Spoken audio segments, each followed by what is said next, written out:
PCOD, weight loss and supplement. आपण diet आणि एक्सरसाइजबद्दल बोललो. मग कुठले सप्लिमेंट आपल्याला हेल्प करतील की ज्याने PCODची तीव्रता कमी होईल? तर सगळ्यात पहिलं म्हणजे मेटफॉर्मिन, कारण मेटफॉर्मिन इन्सुलिन रेजिस्टन्स कमी करतं. दुसरं म्हणजे व्हिटॅमिन डी, कारण व्हिटॅमिन डी सप्लिमेंटेशन हे खूप मस्ट आहे PCODच्या मुलींसाठी, कारण vitamin D deficiency very common in PCOS girl.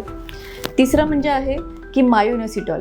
हे मायोइनोसिटॉल आहे ते पण इन्सुलिन रेजिस्टन्स कमी करतं आणि PCODची तीव्रता कमी होण्यासाठी मदत होते.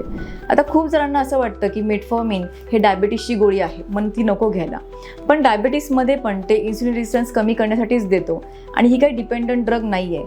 त्यामुळे खूप कॉमनली आमच्या प्रिस्क्रिप्शनमध्ये ह्या तिन्ही गोष्टी असतात जे की तुम्हाला वेट लॉससाठी मदत करतं. प्लस मेलॅटोनिन म्हणजे मूड कॅम नावाची एक गोळी आहे, कारण PCODच्या मुलींना एक certain amount of chronic depression किंवा एन्झायटी असते. त्यामुळे ही मेलॅटोनिनची जे सप्लिमेंट आहे ते पण त्यांचा कॉन्फिडन्स किंवा त्यांच्या निगेटिव्ह बॉडी इमेजला ओव्हरकम करण्यासाठी मदत करतं. तर ह्या सप्लिमेंट्स PCODच्या मुलींना खूप फायदेशीर ठरतात.